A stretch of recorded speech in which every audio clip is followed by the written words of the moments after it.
Chapter 20. If you're breathing, you're alive. It's like I'm in a bad dream or losing my mind. Nothing seems real, and I feel like something terrible is going to happen. First, I go all dizzy and lightheaded, and I can't think straight. Then my face gets hot, and I get these pins and needles in my hands and feet. Then my chest goes all tight, and my heart starts beating like crazy, and I'm sure I'm going to faint or have a heart attack. So I go outside to get some air, but I can't seem to breathe properly. It's like I'm suffocating. This is Rachel, the secretary you met in Chapter 11, describing one of her panic attacks. During a panic attack, many people experience symptoms such as a racing heart, facial flushing, tightness in the chest, lightheadedness, tingling hands and feet, a sense of unreality, fears of fainting or dying or going crazy, and a frightening sensation of being unable to breathe. As we discussed in Chapter 11, a major part of the problem here is the struggle switch, which creates anxiety about anxiety. But a really major part of the problem is rapid, shallow breathing, technically known as hyperventilation. Whenever we feel stressed, upset, angry, or anxious, our breath rate increases. This is part of the fight or flight response, which we covered in Chapter 10. The increased breath rate gives us increased oxygen in our blood, which helps us prepare either to fight or to run away. But this alters the levels of the gases in our bloodstream, creating a chemical imbalance in the body. And this imbalance triggers a whole series of physical changes in the body, including increased heart rate, increased blood pressure, and increased muscle tension. And this is why I ask you to practice slow, deep breathing with every breathing exercise in this book. By breathing slowly when you're stressed, you will reduce the level of tension in your body. This won't get rid of or control your unpleasant emotions, but it will help you to handle them more effectively. Moreover, as we will explore in this chapter, your breathing can be a powerful aid in connection, an anchor that steadies you in the midst of emotional storms. So slow, deep breathing is useful for all of us whenever we're stressed in any way. But it's especially important at times when you feel as if you can't breathe properly. If you're so stressed that you feel unable to breathe properly, as though you're not getting enough oxygen, or you need some fresh air, or you somehow just can't open up your lungs, then the problem is probably this: you're breathing so fast that you're not giving your lungs a chance to empty. If you don't empty your lungs, then you can't breathe in properly, because you're trying to suck air into a space that's already mostly full. So the first thing you need to do is breathe out. Fully and completely exhale, emptying your lungs as much as is physically possible. Once they're empty, you can take a full breath in. And the slower you can take these breaths, the better, because you're helping to rebalance the gases in your bloodstream. The one thing to be wary of is trying to use your breathing as a control strategy. That is, as a way to get rid of unpleasant emotions or create feelings of relaxation. As with all the other acceptance techniques in this book, relaxation will often arise as a byproduct, but don't expect it or strive for it, or you'll fall right back into the whole vicious cycle of control. The present moment. Breathing is wonderful. Not only does it keep you alive, it reminds you that you're alive. How do you feel on a crisp, clear morning when you stop and take a breath of fresh air? How do you feel when you breathe a deep sigh of relief after some stressful event?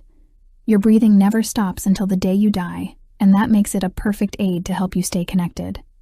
In a moment, I'm going to ask you to take 6 slow, deep breaths and empty your lungs as much as possible. Once you've emptied your lungs, don't force the in-breath. Otherwise, you will overinflate them. You'll know if this happens, because your chest will feel uncomfortably full. After a full out-breath, just breathe in gently, and your lungs will fill comfortably by themselves. As you breathe in, you should notice your tummy pushing outward. This tells you that you're using your diaphragm. The diaphragm helps the lungs to inflate by pushing down your stomach, to make more room in the chest. As you breathe, connect with the movements of your chest and stomach. Notice what you can feel as they rise and fall. Okay, now put the book down and take 6 slow, deep breaths. What did you notice? Probably one of the following. 1. A sense of easing tension. 2. A sense of connecting with your body. 3. A sense of slowing down. 4. A sense of letting go. 5. A sense of your mind quieting. 6. A sense of dizziness, discomfort, or difficulty, because it felt strange or hard to breathe in this manner. Hopefully, you experienced one or more of the first 5 reactions. But if you experienced the last one, don't be concerned. The more you're in the habit of shallow, rapid breathing, the stranger or more difficult this exercise will seem. And if you're an especially rapid breather, it may at first give you a feeling of dizziness or discomfort. If this is true for you, then it's all the more important for you to practice. If you practice taking 10 to 20 deep breaths in this manner every hour or two throughout the day, then within about a week, it'll feel much more natural and comfortable. Tuning into your breathing like this can help you step out of the rat race for a few moments, to slow down, let go, and collect yourself. More importantly, it can help you connect with what's happening here and now. To demonstrate this, I'm going to ask you to do the exercise again, but with a twist. First, read the instructions. Take 6 slow, deep breaths. For the first 3 breaths, focus on your chest and abdomen. Connect with your breathing. For the next 3 breaths, expand your focus so that as well as being aware of your breathing, you're also connecting fully with your environment. That is, while noticing your breathing, also notice what you can see, hear, touch, taste, and smell. Ready? Put the book down and give it a go. What did you notice? Most people report that they feel far more present, more connected with where they are and what they're doing. Now here's another variation on the exercise. Again, read the instructions first before trying it. This time take 9 slow, deep breaths. For the first 3 breaths, focus on your breathing. For the next 3 breaths, focus on your breathing. And also notice what thoughts are running through your mind. Whatever they are, just let them be.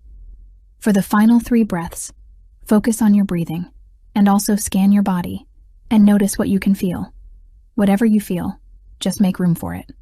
Okay, put the book down and give it a go. This variation on the exercise gives you a rapid way to increase self-awareness. Accept what you're feeling and thinking, and gather your wits so you're not on autopilot. Now, here's one more variation, which requires 12 breaths. This is the most important of all these breathing exercises, so don't skip it. Take 12 slow, deep breaths. For the first 3 breaths, focus on your breathing. For the next 3 breaths, notice your breathing, and also notice what thoughts are running through your mind. Whatever they are, just let them be. For the next 3 breaths, notice your breathing, and also scan your body, and notice what you feel. Whatever you feel, just make room for it. For the final 3 breaths, as well as connecting with your breathing, connect with your environment. Notice what you can see, hear, taste, touch, and smell, as well as staying aware of your breathing. Ready? Put the book down now and give it a go. The idea of breathing to connect is to increase self-awareness, accept what you're thinking and feeling, and connect with where you are and what you're doing. Once you've done this, you're in the best psychological space to take effective, that is, life-enhancing action, if that should seem like the thing to do right then. Breathing to connect doesn't have to be exactly 12 breaths. You can shorten or lengthen the exercise as you like. So from now on, instead of the 10 deep breaths technique from Chapter 7, start breathing to connect throughout the day. Practice it at traffic lights, while waiting in line, before you get out of bed in the morning, during your lunch break, while your computer is booting up, while you're waiting for your husband to get ready to go out. Try longer and shorter versions of the exercise. At traffic lights, you might have time for only 3 or 4 slow, deep breaths. In a slow-moving grocery line, you may have time for 30 or more. You don't have to keep an exact count or follow the order precisely as described above. In particular, start breathing to connect whenever you're stressed or whenever you realize you're all caught up in thoughts and feelings. In the midst of a tense situation, even 1 deep breath can give you precious seconds to collect your wits. The power of 1 deep breath. If I am with a client who tells me that he intends to go and kill himself, I naturally feel a surge of anxiety. Now, it won't help my client if I get carried away by my thoughts and feelings. So I immediately take 1 slow, deep breath, and during those few seconds, I make room for my anxiety, allow my thoughts to fade into the background, and focus my attention firmly on my client. And until the crisis is resolved, I keep breathing slowly and deeply, allowing my thoughts and feelings to come and go as I remain fully connected with what I'm doing. In this way, my breathing acts as an anchor.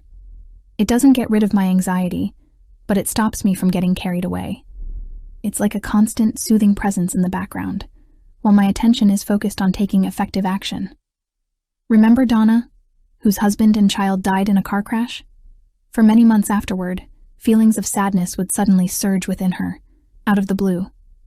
Donna found that even one deep breath could give her a foothold to stop that wave of sadness from sweeping her away. She could then breathe into the sadness, make room for it, and reconnect with her experience here and now. Often this sadness triggered a strong urge to drink alcohol, and here again, even one deep breath made a difference. It gave her a few precious seconds to realize what was happening. Then she could make a conscious choice as to whether or not she would act on that urge. Remember Michelle, whose life revolved around trying to push away deep feelings of unworthiness. Her boss frequently asked her to do extra work, and she had always stayed late to do it, trying to prove that she was worthy. As therapy progressed, Michelle wanted to break this habit because she realized it was taking valuable time away from her family. And also, there was no extra pay for all that extra work. Saying yes to her boss was a hard habit to break. She'd been doing it her entire working life, and the thought of saying no brought up all sorts of fears. What if he gets angry? What if he thinks I'm lazy? But Michelle was willing to feel that fear in order to take her life in the direction she wanted. Well, the next time her boss made an urgent request only 10 minutes before the close of the day, Michelle felt an immediate urge to say yes. But this time she didn't. Instead, she took a long, deep breath. Those few seconds were enough for her to collect her wits and say, "I'm sorry, I can't do that now. I have to go home. I'll deal with it first thing tomorrow morning." Her boss looked astounded. Michelle's anxiety skyrocketed, and her mind started telling her all sorts of horror stories. But she connected with her breathing, made room for her thoughts and feelings, and remained focused on the situation at hand. There was an awkward pause that seemed to last several hours, and then, to Michelle's astonishment, her boss just smiled and said, "That'll be fine. Fancy a challenge? If you really want to get super-duper, whiz-bang brilliant at connection, put aside 10 minutes every day to practice breathing to connect, as outlined below. Sit or lie comfortably with your eyes closed. For the first 6 minutes, connect with your breathing. Notice the gentle rise and fall of your rib cage, and follow the air as it flows in and out of your lungs. Let any thoughts and feelings come and go, and each time you notice that your attention has wandered, gently refocus. You'll need to do this again and again and again. For the next 3 minutes, expand your awareness so that you're aware of your body and your feelings, as well as your breathing. For the final minute, open your eyes and connect with the room around you, as well as with your body, your feelings, and your breathing. For the first week, do this exercise 10 minutes a day, then gradually increase the duration by 2 or 3 minutes per week, until you can do it for 20 minutes at a time. This is a very powerful mindfulness technique, and regular practice will bring noticeable physical and psychological benefits. This is another exercise which I have recorded on CD. For details, go to the resources section at the end of this book. What should you do when you're in a crisis? No matter how bad the situation you're in, no matter how much pain you may be suffering, start by taking a few deep breaths. If you're breathing, you know you're alive. And as long as you're alive, there's hope.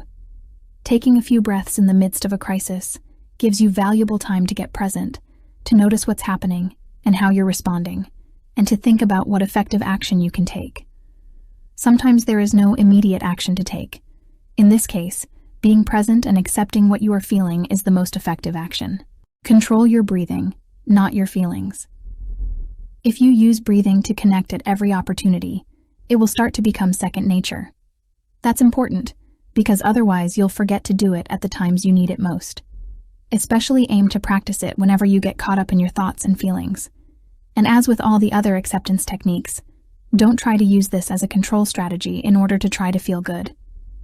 Breathing to connect will often give rise to nice feelings such as calmness or a sense of relief, but those are just pleasant byproducts, and you certainly won't always get them, so don't come to expect them or try to force them. When breathing to connect, allow yourself to feel whatever you're feeling. Make room for those feelings. You don't have to like them, just let them be. What's the role of the thinking self in all this?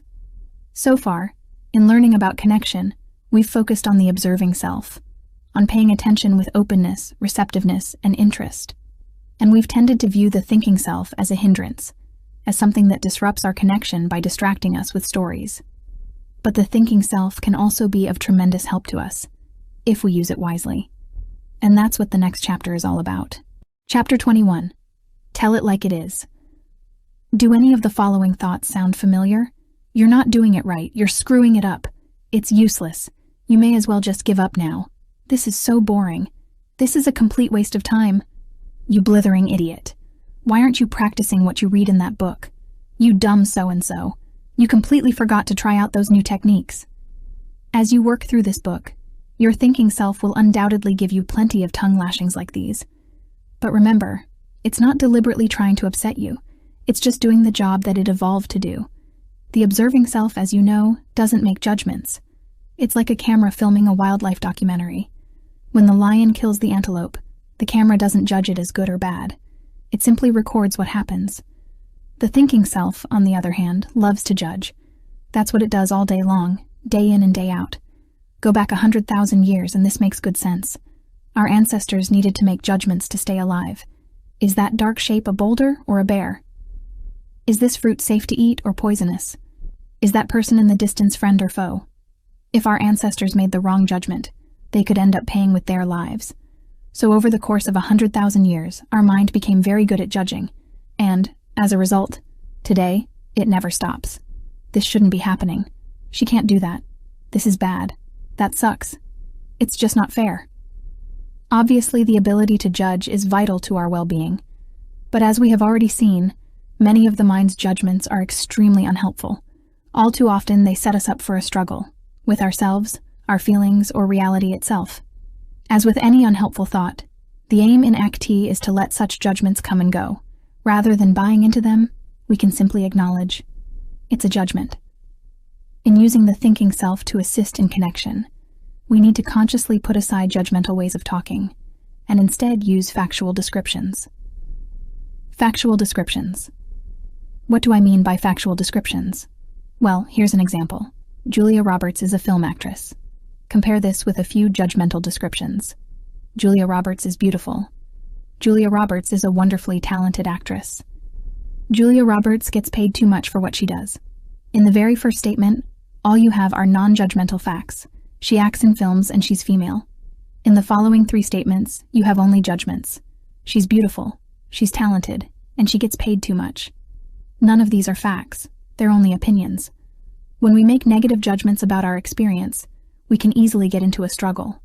But when we describe our experience in terms of facts, it helps us connect with what is actually happening. Now, you've already been doing this to some degree, for example, when you use terms like, I'm having the thought that, I'm getting the image of, I'm having the feeling of, I'm having the urge to, I'm making the judgment that. These are all factual descriptions of your current experience. In each case, you are simply stating what is currently happening, that in this moment you're having a thought, image, feeling, urge, or judgment. This allows you to stay connected with what is happening, to be present, open, and self-aware. We can build on this skill by giving a running commentary. By running commentary, I mean an ongoing factual description, not a judgmental one, of what is taking place from moment to moment. Doing this can help us stay present, even in the midst of powerful feelings. Here's how Donna used it with her terrible grief. When a wave of sadness hit her, she would silently say to herself, I'm having that feeling of sadness again. I can feel it in my chest, like a heavy weight. I don't like it, but I know I can make room for it. Taking a few deep breaths now, breathing into it. That's it. Making room, letting it be. And now I'm having the urge to drink some wine. I can feel it in my mouth, all dry and parched, and I can feel my hands shaking and my legs getting restless. And now I'm having the image of a bottle of red, and my mind's telling me to go ahead and have just 1 glass. And that urge is growing stronger. It's a 7 out of 10 now, and I'm feeling like I want to cry, and I don't like it, but I can accept it. Breathing into it, breathing again, making room, and now that urge to drink is an 8 out of 10. Breathing into it. Sometimes Donna would do this on and off for anywhere from a couple of minutes to the better part of an hour, depending on how powerful her feelings of grief were and how quickly they shifted. This helped her stay present, so she could then choose to focus on a valued activity instead of drinking. Sometimes she even added that choice into the commentary. Now, What do I value doing at this moment? Well, I was just about to cook something healthy for dinner. Is this something I value? Yes, it is. So let's focus on chopping up these potatoes. Once Donna had chosen a valued activity, she would then connect with it fully, through all of her 5 senses. For example, she carefully observed the appearance and texture of the potatoes, the sounds of peeling and slicing, the feeling of the knife cutting and chopping, and the movements in her arms, hands, and neck. Over time, as her grieving process continued, these feelings and urges troubled her less and less, and as she got better at expansion, diffusion, and connection, she needed the thinking self less and less to assist her. Some people find running commentary extremely helpful, others don't. So why not give it a go and see how it works? As always, if it's helpful, make use of it, and if it isn't, don't. We'll return to connection later in the book, when we use it in taking action. But now it's time for something completely different. Chapter 22. The Big Story. What do you most dislike about yourself? I've asked this question of hundreds and hundreds of people, either individually or in groups, and here are some of their most common responses. I'm too shy, fearful, anxious, needy, fragile, passive, guilty. I'm stupid, silly, disorganized, a time waster. I'm fat, ugly, unfit, lazy, uncoordinated. I'm selfish, critical, arrogant, vain, egotistical, materialistic. I'm judgmental, angry, greedy, aggressive, obnoxious, jealous. I'm an underachiever, failure, loser. I'm a workaholic, chocoholic, alcoholic. I'm too obsessive, controlling, fastidious, perfectionist. I'm boring, dull, predictable, serious, unmotivated, ignorant, uneducated. I have no passion, commitment, direction, purpose, inspiration. And those are just a few of the responses. The range is almost infinite. Everyone has their own personal dislikes, but all the answers point to the same basic theme. I'm not good enough as I am. There is something wrong or lacking in me. It's a message our minds send us again and again. No matter how hard we try or how much we achieve, our thinking self can always find something to dislike, some way in which we are lacking, deficient, not good enough. And this is hardly surprising when we remember the evolution of the human mind, the don't get killed. Device of our ancestors helped them survive by constantly comparing them to other members of our society, to ensure that they didn't get rejected by the clan, constantly drawing attention to their weaknesses so they could improve on them and thereby contribute more to the clan, which also made rejection less likely. The question is, what effect does this have on you over the years, living with a mind that continually points out your deficiencies? Does it make you feel good about yourself? Does it cultivate a deep sense of self-worth or self-acceptance? Obviously not. The thinking self's tendency to point out the ways in which we are not good enough eventually leads us to feel as if we are unsuccessful, inadequate, unworthy, unlikable, unlovable, incompetent, inferior, unintelligent, unattractive, or whatever your own version of not good enough happens to be. We have a common term for this: low self-esteem. Low self-esteem. Susie, a physiotherapist age 23, says, I feel so lonely. I think if I could just feel better about myself, I'd socialize more, but I'm always so down on myself. I need more self-esteem. Antonio, a gardener, age 35, says, I always undercharge for my services, and it makes me really angry with myself. But I find it so hard to ask for more. I just have no self-esteem. Low self-esteem is an epidemic. As the 2 examples above illustrate, it gets blamed for almost everything from lack of a social life to the inability to ask for adequate payment. Clients frequently tell me they want to get rid of it, or, alternatively, to boost it, so that it's high. And I always ask them this question: what does self-esteem actually mean? Over the years, I've had an astonishing variety of answers, many of them exceedingly complex. But actually, the answer is very simple. Self-esteem is an opinion that you hold about what sort of person you are. High self-esteem is a positive opinion. Low self-esteem is a negative one. So there you have it. Self-esteem is a bunch of thoughts about what sort of person you are. And here's the key thing. Self-esteem is not a fact. It's just an opinion. That's right, it's not the truth. It's just an opinion. Nothing more than a highly subjective judgment, made by your thinking self. Fair enough, you might say. But isn't it important to have a good opinion of yourself? Well, not necessarily. First, let's consider what an opinion is. It's a story, nothing more than words. Second, it's a judgment, not a factual description. Remember, Julia Roberts is a film actress, = factual description. Julia Roberts is a very talented actress, = opinion/judgment. So self-esteem is basically a judgment that our thinking self makes about us as a person. Now, suppose we decide that we want high self-esteem. How do we go about getting it?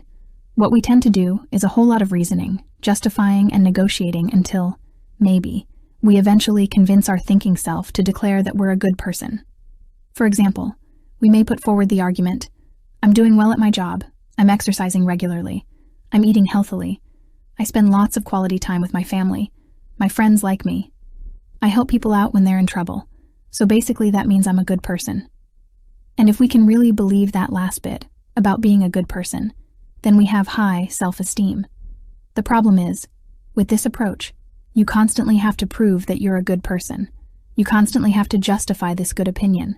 You constantly have to challenge those not good enough stories. And all that takes a lot of time and effort. In fact, it's rather like playing a never-ending game of chess. Imagine a game of chess in which the pieces are your own thoughts and feelings. On one side of the board, we have the black pieces, all your bad thoughts and feelings. And on the other side, we have the white pieces, all your good thoughts and feelings. And there's an ongoing battle between them, the white pieces attacking the black pieces, and vice versa. We spend a huge chunk of our life caught up in this game, but it's a war that will never end because there are an infinite number of pieces on both sides. No matter how many pieces get knocked off, they are always replaced by others. Now, in trying to raise your self-esteem, you gather as many white pieces together as you can with thoughts like, my boss just gave me a pay rise. I'm going to the gym 3 times a week. I'm helping my best friend, though, a major crisis, and so on. As you advance these white pieces across the board, your self-esteem starts to rise. But here's the problem. There's a whole army of black pieces waiting to counterattack. And the moment you slip up, the moment you stop doing any of those things you're using to justify I'm a good person, those black pieces attack and your self-esteem dissolves like a sugar cube in the rain. You stop exercising for a few days and you get, see? You knew it couldn't last. You're so pathetic. You lose your temper with a friend and you get, what sort of lousy friend are you? You make a mistake at work and you get, geez, what a loser. You can't even do your job right. So then you need to rally some more white pieces. Some people try to do this with positive affirmations, repeating over and over things like, I love, cherish, and approve of myself. I am a wonderful human being, full of love, strength, and courage. The problem with such affirmations is that most people don't really believe what they are saying. It's a bit like saying, I am Superman, or I am Wonder Woman. No matter how often you said that to yourself, you wouldn't really believe it, would you?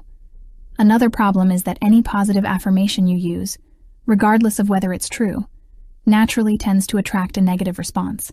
The white pieces always attract the black pieces. To illustrate this, try the following exercise. Attraction of opposites. In this exercise, read each sentence slowly and try your very hardest to believe it. As you do so, notice what your thinking self does in reaction. That is, notice what thoughts automatically pop into your head. I am a human being. I am a worthwhile human being. I am a worthwhile, lovable human being. I am a worthwhile, lovable, valuable human being. I am a worthwhile, lovable, valuable, wonderful human being. I am complete, whole, and perfect. What happened as you tried to believe those thoughts? For most people, the more positive the thought, the harder it is to believe, and the more resistance there is from negative thoughts such as, yeah, right. Who are you kidding? Stop talking rubbish. You wish. What a joke. A few people do actually manage to fuse with the above affirmations and therefore feel wonderful, for a moment. But that feeling won't last very long. Pretty soon the black pieces will attack again. Now I'd like you to do the same exercise with one more sentence. I am a useless, worthless, unlovable piece of human garbage. What happened this time? Most people produce a positive thought in their own defense, something like, hang on a minute, I'm not that bad. Or no way, I don't believe that. And again, a tiny number of people totally fuse with the thought and as a result feel lousy. The reality is, We can find an infinite number of good and bad stories to tell about ourselves, and as long as we're invested in self-esteem, we're going to waste a lot of time in this chess game fighting an endless battle against our own limitless supply of negative thoughts. Let's suppose a black piece appears saying, "How could you be such a bloody idiot?" And you rally the white pieces for help. Of course you're not an idiot. You just made a mistake, that's all. You're human. But another black piece appears saying, "Who are you kidding? Just look at how you stuffed it up last time." And you counterattack with another white piece. "Yeah, but this time it's different. I've learned my lesson." Another black piece says, "Oh, you think so? You're such a moron, you'll never get it right." The battle's heating up with more and more pieces getting involved. And guess what? While all your attention is on this chess game, it's pretty hard to connect with anything else. You disconnect from life and the world around you, totally lost in the struggle with your own opinions. Is this really how you want to spend your days? Fighting your own thoughts? Trying to prove to yourself that you're a good person? Continually having to justify or earn your worthiness? Wouldn't you prefer just to step out of the battle? Letting go of self-esteem. If your self-esteem is low, you feel miserable, but if it's high, you're constantly straining to maintain it. And there's always the background worry that it might fall again. So what would life be like if you were to let go of self-esteem altogether? If you completely let go of judging yourself as a person? Of course, your thinking self would still keep making all the usual judgments, but you would see them for what they are, words and pictures, and let them come and go without a struggle. And if you wanted to use some diffusion techniques to help, you could try thanking your mind or acknowledging, "I'm having the thought that I'm not good enough." Or you could simply name the not good enough story. Self-acceptance. Self-acceptance means being okay with who you are, recognizing that you are neither the black pieces nor the white pieces in a chess game. Rather, you are the board. The board is in intimate contact with the pieces, but is not caught up in the fray. Whoa, you might say. That all sounds a bit out there. What do you mean I'm the board, not the pieces? What I mean is, those pieces on the board are just cognitions, nothing more than thoughts, images, and memories. Are you a thought? For example, are you the words "I'm not good enough"? Are you an image, nothing more than a picture in your own head? Are you a memory, merely a record of something that happened in the past? If these questions are making your head spin, don't worry, you're not the only one. So let's put them aside for a moment and consider the following scenario. A documentary on Africa. Have you ever watched a documentary on Africa? What did you see? Lots of crocodiles, lions, antelopes, gorillas, and giraffes, tribal dances, military conflict, political upheaval, colorful marketplaces, amazing mountains, beautiful, placid villages in the countryside, poverty-stricken shantytowns, starving children. You can learn a lot from watching a documentary, but one thing is for sure. A documentary about Africa is not Africa itself. A documentary can give you impressions of Africa. It can certainly show you some dramatic sights and sounds, but it wouldn't even come close to the actual experience of traveling there in the flesh. No matter how brilliantly filmed, no matter how authentic it is, a documentary about Africa is not the same thing as Africa itself. Similarly, a documentary about you would not be the same thing as you yourself, even if that documentary lasted for 1,000 hours and included all sorts of relevant scenes from your life, all sorts of interviews with people who know you, and all sorts of fascinating details about your innermost secrets. Even then, the documentary would not be you. To really clarify this, think of the person you love most on this planet. Now, which would you prefer to spend time with? The actual living person or a documentary about that person? So there's this huge difference between who we are and any documentary that anyone could ever make about us, no matter how truthful that documentary may be. And I've put truthful in quotation marks because all documentaries are hopelessly biased in that they only show you a tiny part of the big picture. Since the advent of cheap video, the typical hour-long television documentary is the best of literally dozens, if not hundreds of hours of footage. So inevitably, it's going to be quite biased. And the bias of a human film director is nothing compared to the bias of our thinking self. Out of an entire lifetime of experience, literally hundreds of thousands of hours of archival film footage, our thinking self selects a few dramatic memories, edits them together with some related judgments and opinions, and turns it into a powerful documentary entitled, "This Is Who I Am," And the problem is, when we watch that documentary, we forget that it's just a heavily edited video. Instead, we believe that we are that video. But in the same way that a documentary of Africa is not Africa, a documentary of you is not you. Your self-image, your self-esteem, your ideas about the sort of person you are, all these things are nothing more than thoughts and memories. They are not you. Right about now you may ask, but if I'm not my thoughts and memories, then who am I? Good question. Chapter 23. You're not who you think you are. I think, therefore I am. These immortal words by the French philosopher René Descartes have had a major influence on Western civilization. In the Western world, we believe that the thinking self is the pinnacle of human development. Develop your mind, we are told. Learn to think for yourself. Lateral thinking, rational thinking, logical thinking, positive thinking, analytical thinking, and optimistic thinking are all widely encouraged. And let's face it, thinking skills are really important in solving many problems in life. Indeed, Part 3 of this book places a major emphasis on effective thinking. But there's more to human consciousness than just the thinking self. We also have the observing self. I think, therefore I am, said Descartes. In other words, the mere fact that I have thoughts proves that I exist. But this begs the question, who is there to observe those thoughts? I am, you may say. But then, who precisely is this I? Feeling a little confused? Good. That's the perfect state to start from. We're embarking on another major paradigm shift, and strong reactions are expected. The following exercise is derived from similar ones devised by Hank Robb, Stephen Hayes, and Roberto Assagioli. It consists of a series of short paragraphs, each ending in a question. As you read each question, I want you to observe your immediate reaction, the thoughts and feelings that instantly spring to mind. Who is the I?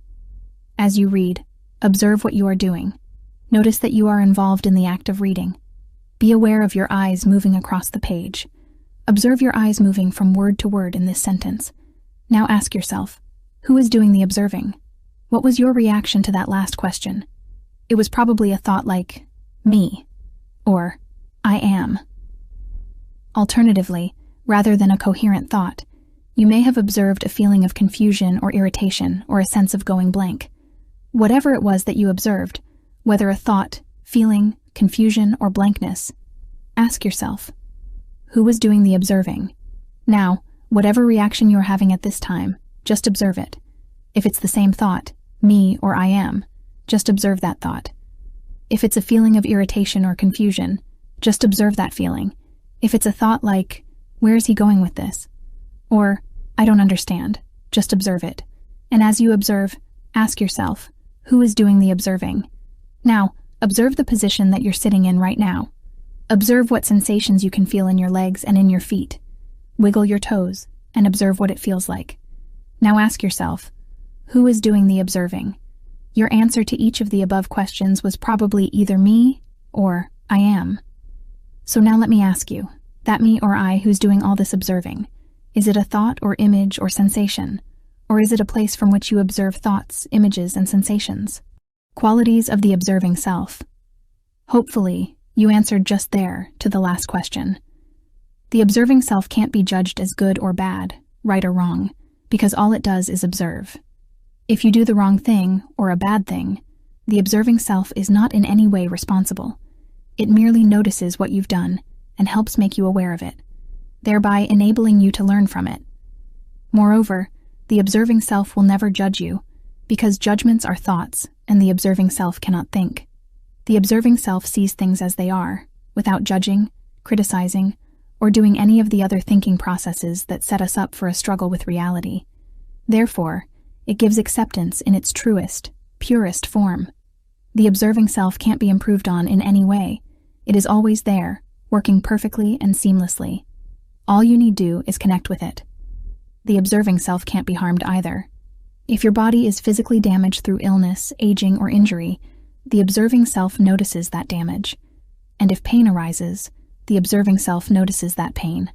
And if bad thoughts or memories happen as a result, the observing self notices those too. But neither the physical damage, nor the painful feelings, nor any of the bad thoughts or memories can harm that part of you that observes them. In summary, The observing self is there from birth to death and is unchanging.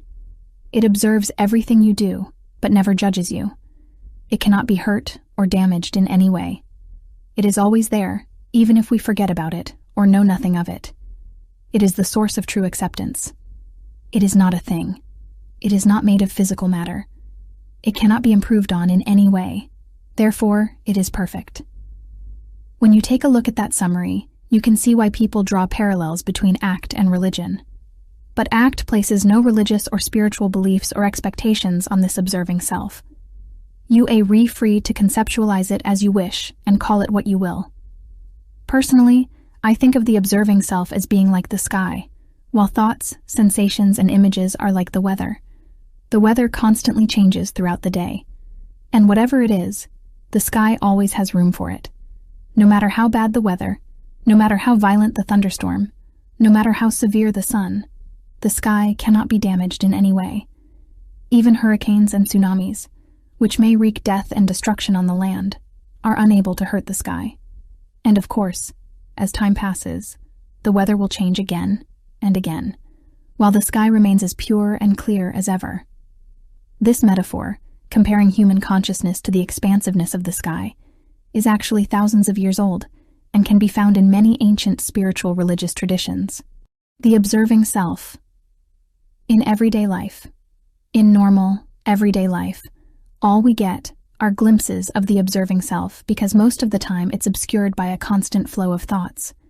Again, this is like the sky, which may at times be completely obscured by clouds. But even when we can't see the sky, we know it's there. And if we rise up high enough above those clouds, we will always find it. Similarly, when we rise above our thoughts, we find the observing self, a perspective from which we can observe our negative self-judgments or self-limiting beliefs without being hurt by them.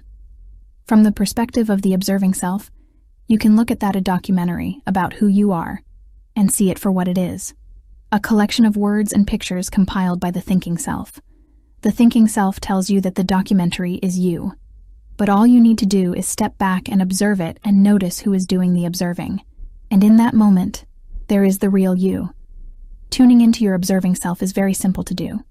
Choose anything you are aware of: a sight, sound, smell, taste, sensation, thought, feeling, movement, body part, material object, literally anything. Focus on that thing and observe it as if you were a curious scientist. As you're observing it, notice who's doing the observing. That's all there is to it. In that moment, when you observe the observing, you are the observing self. In that moment, you are awareness of awareness, consciousness of consciousness. Of course, this will only last for a moment or two. Almost instantly, your thinking self will start analyzing or commenting on what's happening, or conjuring up a variety of images or memories. And as you get caught up in those cognitions, the observing self is once more obscured. Still, it's comforting to know that it's always there and instantly accessible whenever you want it. The reality is, for the rest of your life, you will get caught up in stories about who you are. Because of the nature of the mind, this will happen again and again until the day you die. However, hopefully you now have the direct experience that you are not those stories.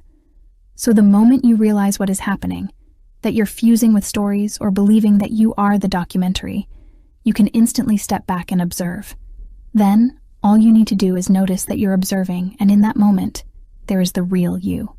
The end. This brings us to the end of part 2 of this book. Part 3 is about taking action to create the life you want. Inevitably, as you take that action, you will face many fears and encounter many unpleasant thoughts and feelings. But more and more, via diffusion, expansion, and connection, you can learn to overcome such obstacles. And it helps to know that no matter how daunting they may seem, there's always a safe place, deep within you, where the essence of who you are cannot be harmed.